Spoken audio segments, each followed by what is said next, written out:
What is going on, Chiefs Kingdom? Welcome back to another episode of the Kingdom Says. I am your host, as always, Garrett Williams. Tonight, I am joined by one of my two usual co-hosts, Mr. Kyle Henning, is in the building tonight. How we doing, Kyle? Oh, doing well. We have Chiefs news to talk about. We So, do. We have and pretty we substantial all finally, and news. you and I actually have time to finally do that without life Yeah. being stupid. So, it's a good day. Yeah, it's a good day. Good day. Unfortunately, Arrowhead Tom is not with us tonight. He has, as Life Kyle being mentioned, stupid. life stuff going on, and as we all have, it's been a little busy summer for us over here at the Kingdom Says. We've been trying to get some episodes out when we can, when there's relevant news that needs to be talked about, and sure enough, there's some pretty relevant news today that was released before the franchise tag window closed for the year. The Chiefs and guard Trey Smith agreed on a massive new contract, 4 years, $94 million overall, $70 million guaranteed to lock in a very young, very integral piece of the offensive line and for this foreseeable future.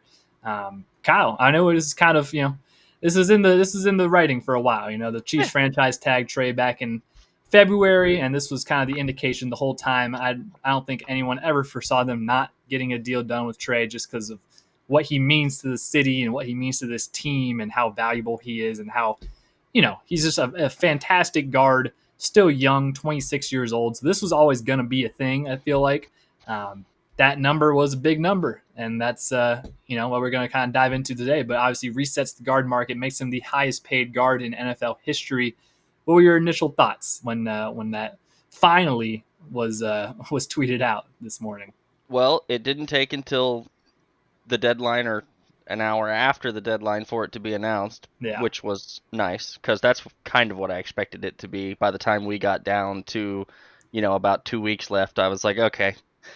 So we're not going to hear anything on this until the day of, and if I'll take it to the very end, it's either going to be midnight the day of, or it's going to be at the deadline. And they found the middle ground. It was apparently 1:00 in the afternoon instead of 3:00 in the afternoon Arrowhead time. I mean, once they made the decision to trade Joe, this was done. Like you're not losing them both. You can't.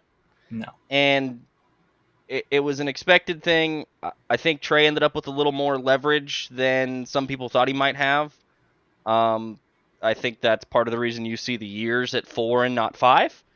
But the rest of this, and then maybe a little more on the guaranteed side than some folks were expecting. Again, for the guaranteed money, I mean, okay, it's going to end up about the same anyway. The only difference is you've got a little bit different cap hit in that third year being the exact same as the fourth year, instead of the way that they normally structure it, where the year that isn't guaranteed has a little more air in it. But it also, they had cap space, and they, instead of pushing all of that money into that last back portion, they used some of their cap space this year, which is a change for them when they've done some of these bigger deals. It's a little bit different on the structure, so it gives them a little more room in the future to make some adjustments if they need to. If for whatever reason something else or even this doesn't go exactly how they planned, I don't envision that being the case because Trey has progressed every single year by noticeable incremental margins ever since he's gotten here. Yeah.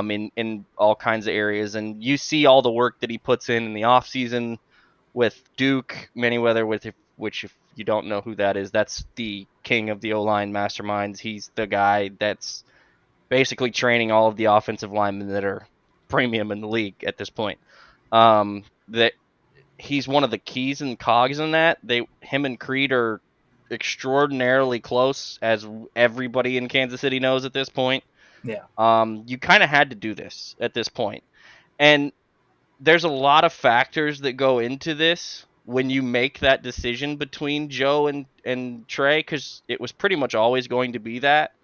But I think at the end of the day, they've continued to do what they've done for a long time as far as, hey, we'd like to pay the really, really, really good players. We'd also like to pay them a deal that doesn't hurt us. Mm-hmm. And I think both sides got what they wanted here, which means both sides aren't completely happy with everything that happened, but both sides are happy with everything that happened overall. And that's the signs of a good deal, is if you can see both sides getting wins in areas, that's something you want as both sides. That's usually what should happen in a marketplace deal. And for all the money talk about the numbers, the market determined this. Like, this is not the Chiefs are like, hey, we want to pay you, the most outstanding portion of the market. Like, this is what the market values these guys at. These top Yeah. 5, top whatever you want to argue, 7 guards in the league. It's what they're going for. This is what guards get paid. Yeah. And it's not going to change, because there's going to be some guards coming up here in the next year that are going to get paid this or more. Oh yeah.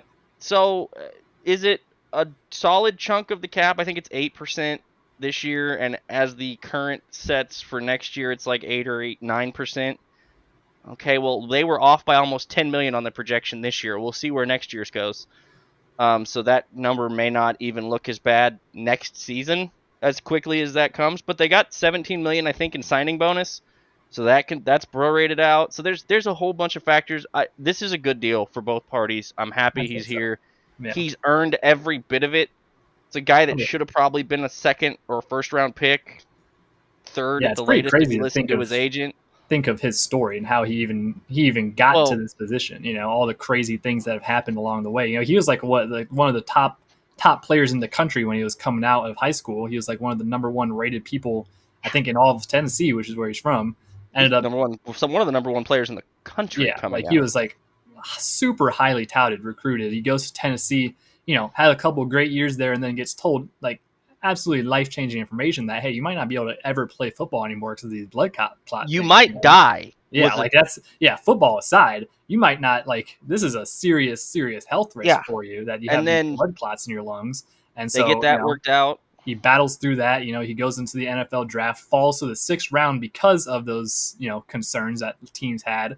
Chiefs, you know, finally decided to bite the bullet on in the 6th round, and just what an absolute, you know, fortunate situation for him to go to Kansas City, and then to even think how he, you know, got the starting job into his rookie season. I was thinking about this earlier, like the rookie season, they signed Kyle Long to be their starting right guard, and Trey Smith was just the 6th round back. You know, not many 6th round picks have a very easy path to just starting in their rookie year.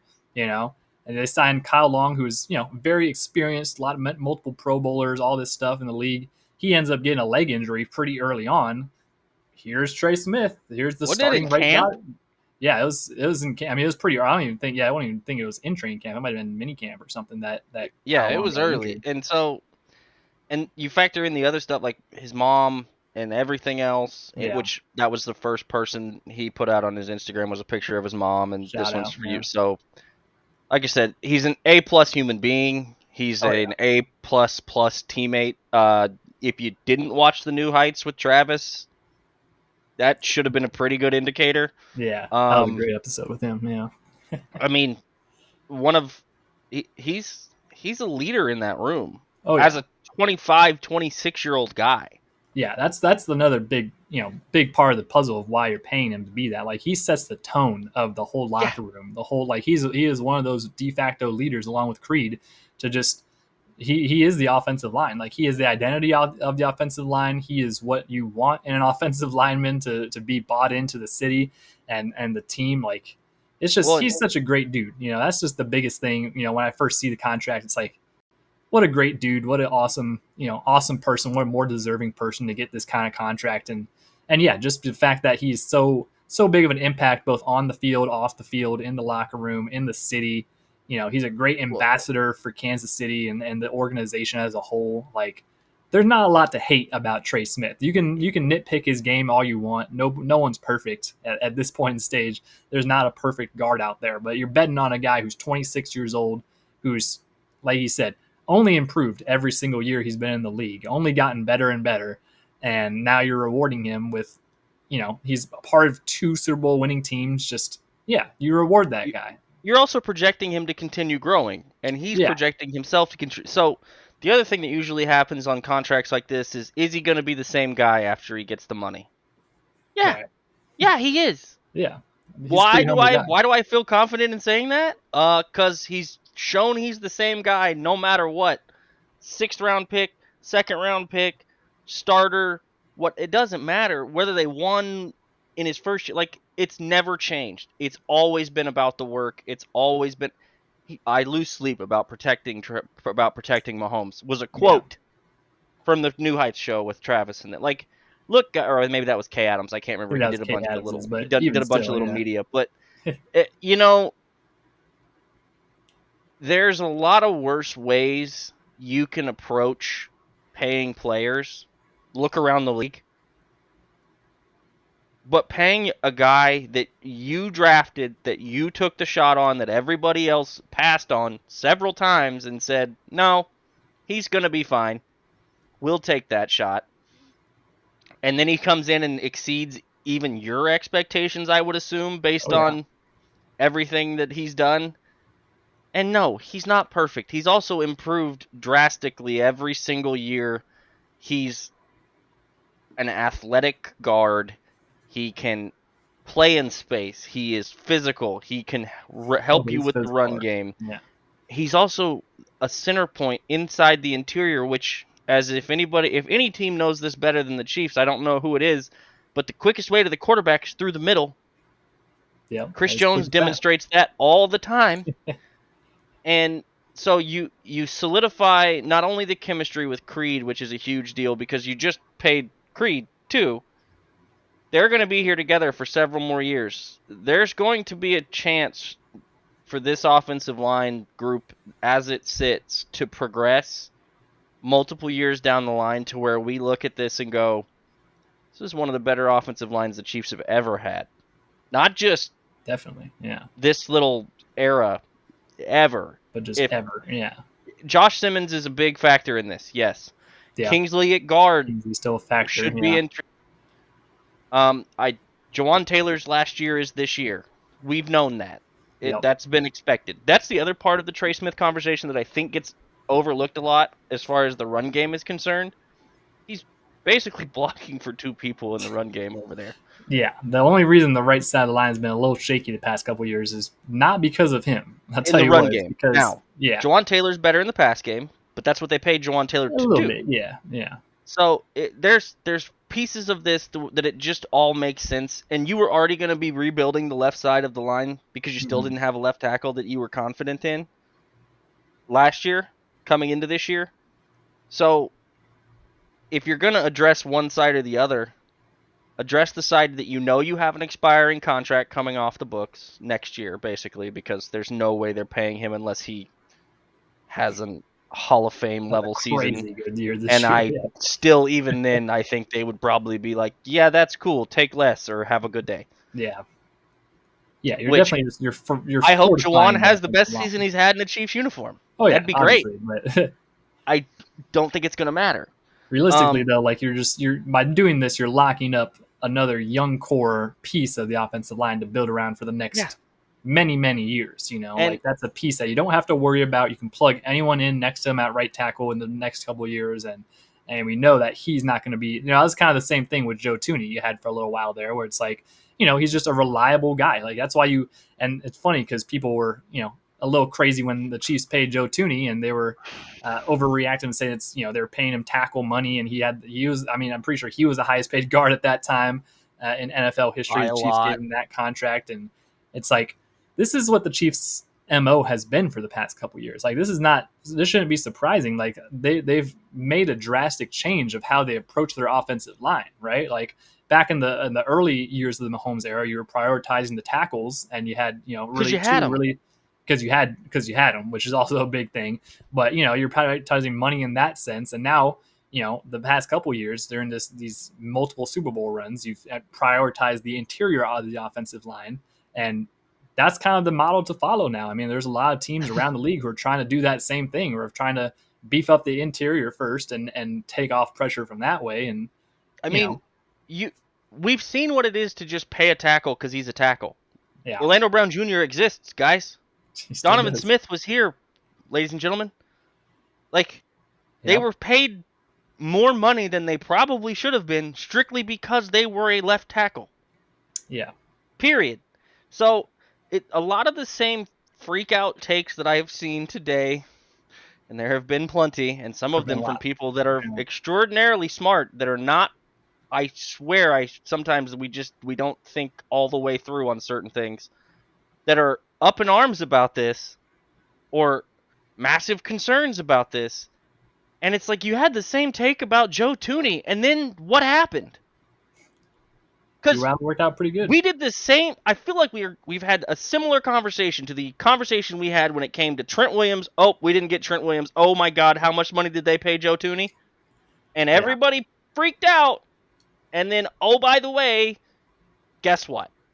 He's extremely good. He was a huge piece. He helped anchor that whole side, and everything functioned around it better. And then they hit on Creed and Trey, who they've now paid, Yeah. because this is what the NFL, this is what you do. This is how it works. There's a reason it's a salary cap league. Being a GM is cool and all. It also sucks. This is one of the suck side of things, because they'd like to keep all of them. That'd be Yeah. great. It's not how it works. So they've also, with this move, changed the style of how they're going to play offensive line.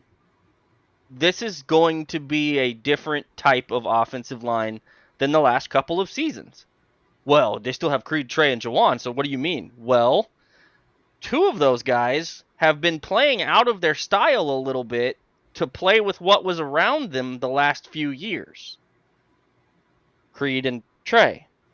Now, they're going to be considerably more athletic along the offensive line. Yeah.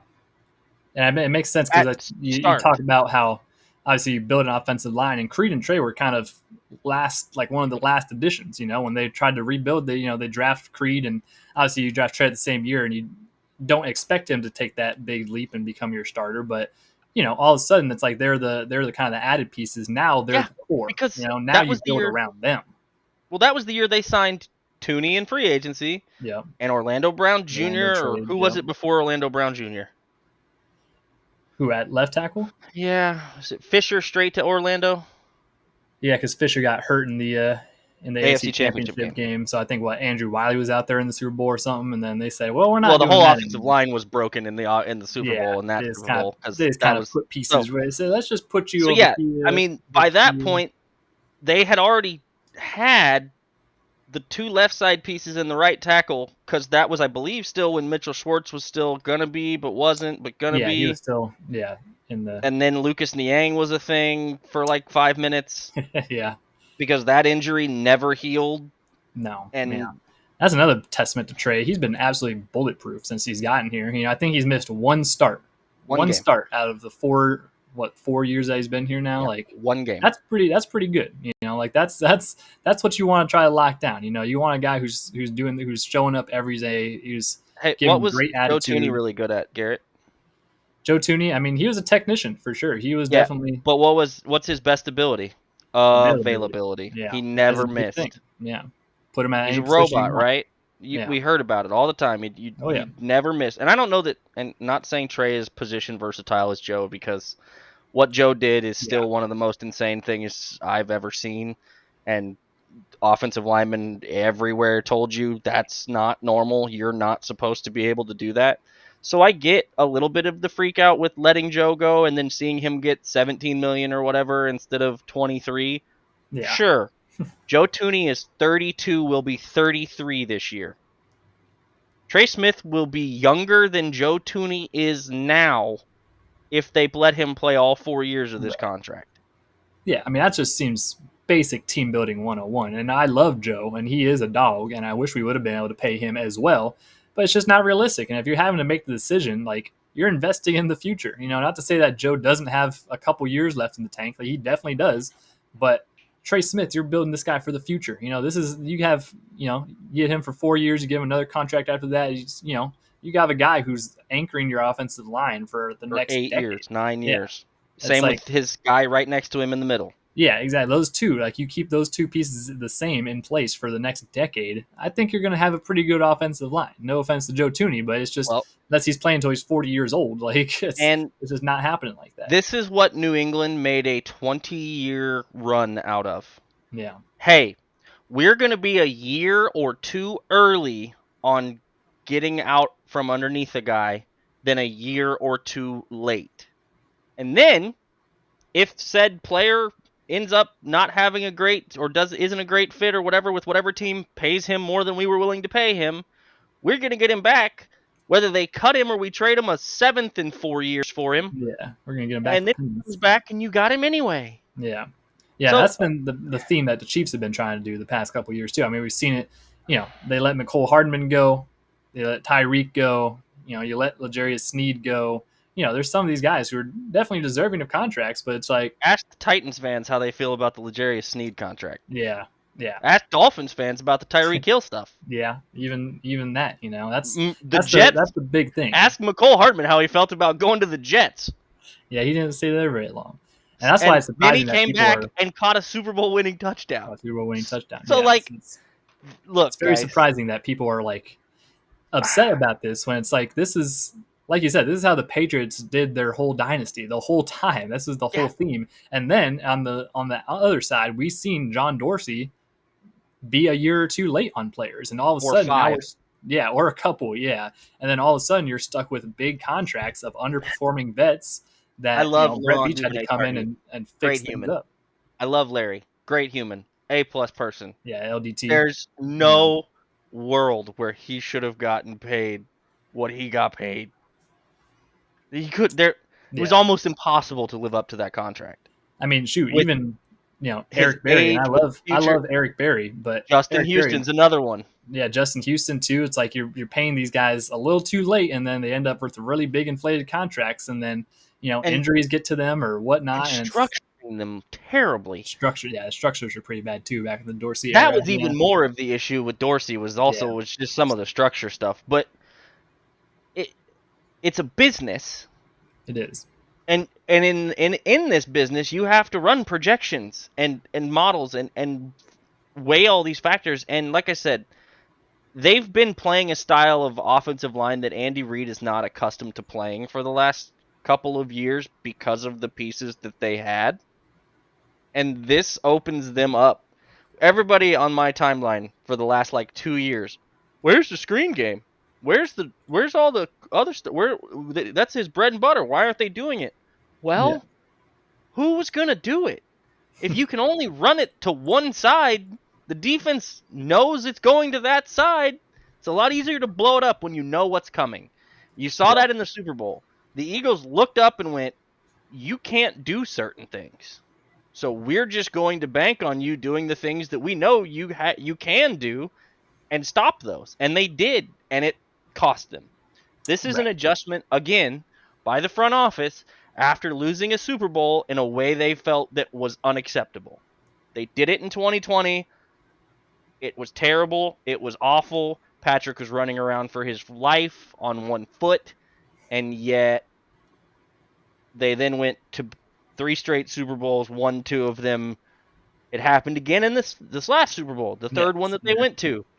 Now it's time to change it again. Time to adjust. Yeah, you can't just be complacent with the same things. You gotta adjust. So this is the first step into reshaping the offensive line once again. Obviously, you have the new pieces on the left side. Last year of Jawan Taylor, they'll have to figure out the right side of right tackle next year. But this is a piece that you wanna lock in. You don't want to wait another year because then that market just goes higher. You don't want to. Well, and then you're trying to pay. Then you're trying to pay him, Trent, and George pretty much all at the same time. Yeah. That's not going to work either. No. And so here's I'm just going to, the spot track numbers, I have Jason from OTC with spot track. It's 27 in cash this year.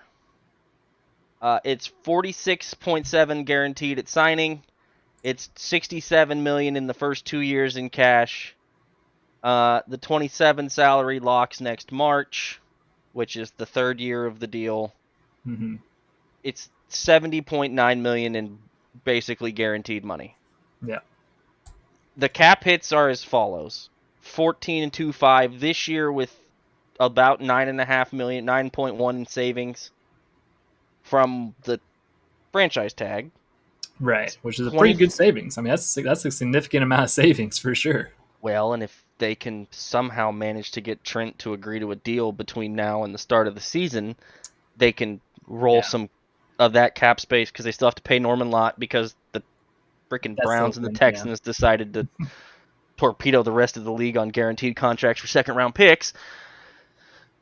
But that's a separate subject. That's a separate thing, yeah. It's 24.25 in 26, and then simultaneous 27.75 hits. Identical 27.75 hits in 27 and 28, with 28 being non-guaranteed money.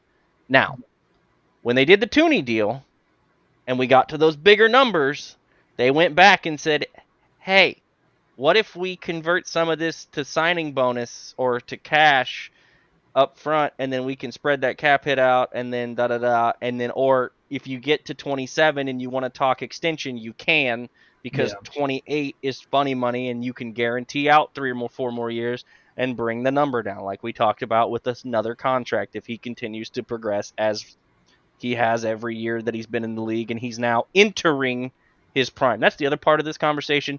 He is headed into his prime. Yeah. I know it's crazy because he's played for 4 years already, and we've seen a ton, and he's been great.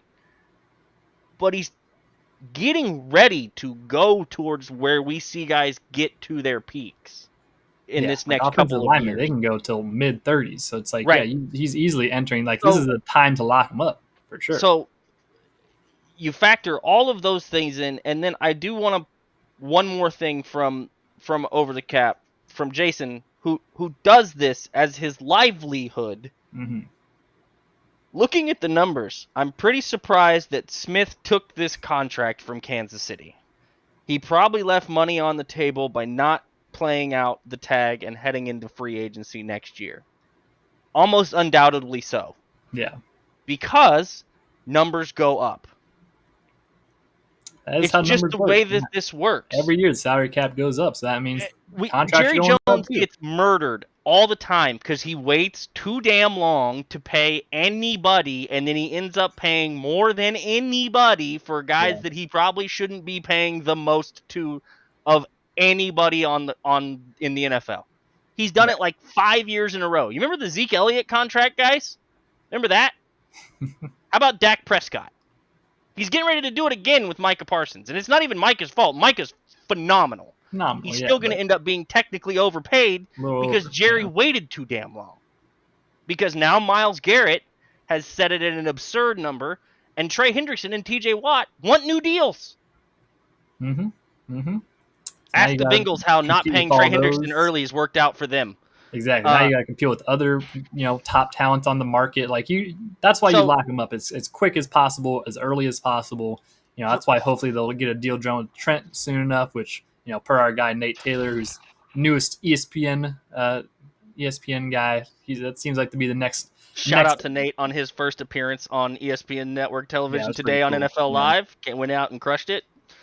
So that's just overall, it's like, yeah, he might have left some money on the table because, obviously a deal that happens next year is just going to be bigger for whoever signs it. It doesn't matter who it is going to be. It's going to be a bigger deal. So obviously for Trey, you pick the situation that works best. Right? You might make $5 million more next year if you go play in Carolina or something, or like maybe for some bottom tier team who's going to pay you an exuberant amount just to help rebuild their offensive line. Like, sure, I guess if you want to do that, but ultimately, if you're staying in Kansas City, you're much happier because you're winning Super Bowls constantly. You're with, or at least have a shot to play for them. Always in contention. You're always in contention for it. You're playing with the best quarterback in the league. You're playing with your best friend in Creed Humphrey right next to you.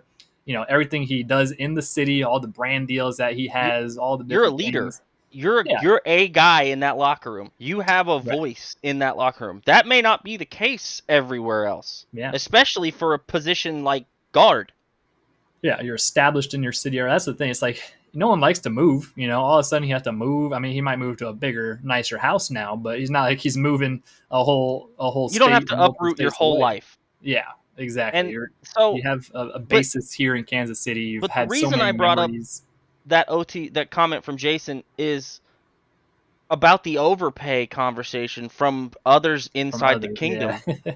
And look, man, the market determines the price. Mm-hmm. You have a guy who studies these markets telling you he probably could have got considerably more just by taking the same amount that they're going to pay him per year this year as a full full check and waiting a year. And instead, he gets the deal done. He gets guaranteed money. He gets security.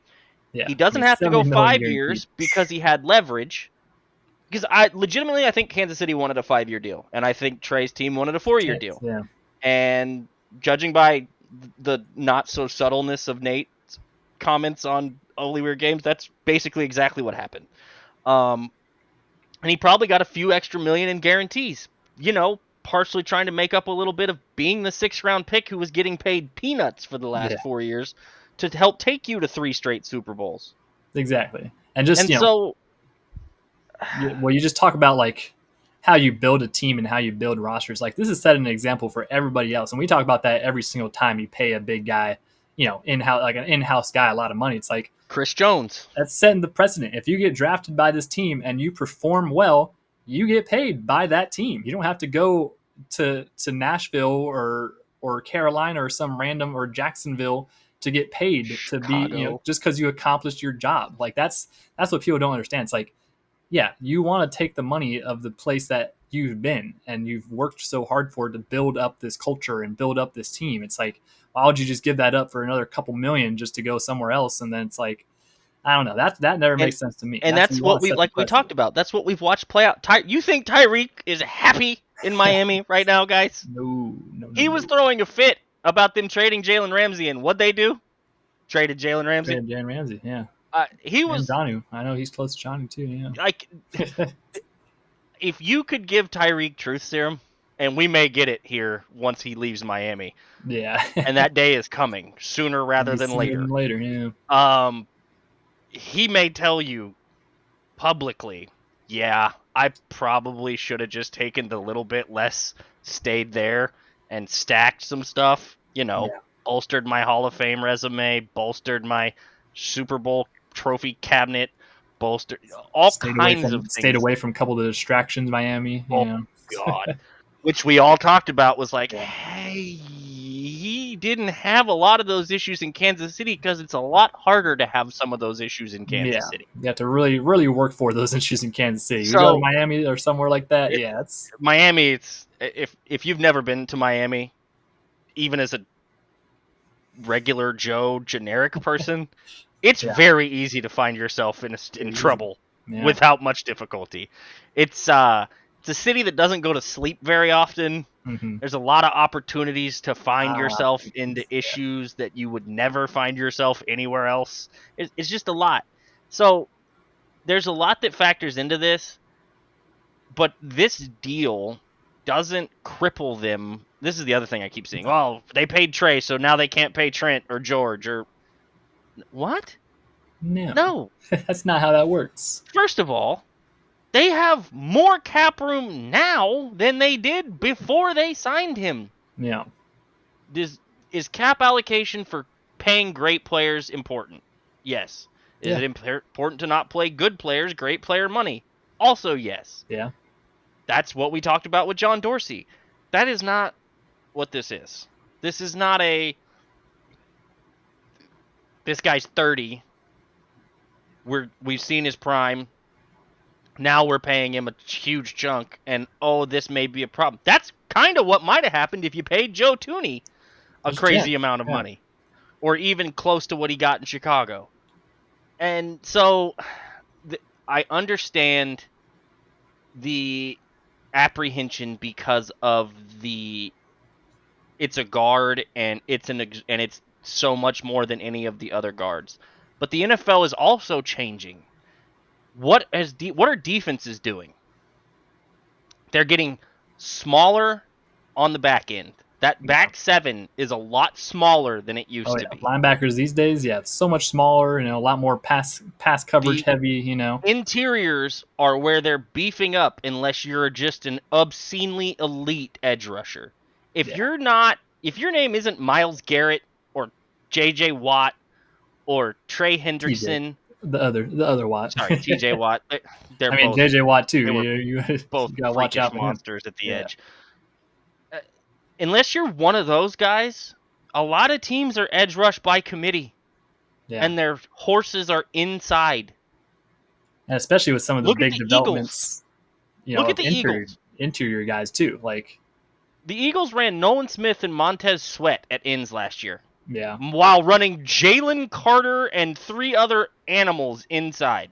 yeah. You guys, I mean, you got guys around like obviously Chris Jones and Dexter Lawrence and just all these guys who are just absolute Guy after freaks in the guy middle, after man. guy. Yeah, Sorry, it's like no it's not. slight to Max Crosby. I should have included you in the edge rusher elite category because that dude's an animal He's too. in that. Yeah, he's in that territory. I mean, there's He's still a lot of crazy elite good. edge rushers, but Sure, still, it's a but league where you're. defenses on the whole Yeah, are building totally differently than 5 years ago, yeah, than 3 years ago. Your linebackers, what, 225, 230? yeah. Most of them look like Drew Tranquil. Yep. They're not the Brian Urlacher, Ray Lewis, monster humans that used to occupy the middle of these fields. So what do you do as an offense? You change. You adjust. Yeah. So you get a bunch of guys on the offensive line that are still big dudes that are also athletic that you can get out in space on these little bitty linebackers and safeties, and that changes a lot of things for defenses and how they have to approach you. The one thing that the Patriots did forever that we've watched the Chiefs do under Andy Reid is they adapt to whatever the league is changing into, and they come up with the counterpunch for it. This is another step in that direction. Does it put pressure on Kingsley and or Josh Simmons and or, I am blanking so hard on that kid's name that they signed from San Francisco? Jalen Moore. Jalen Moore. Yeah.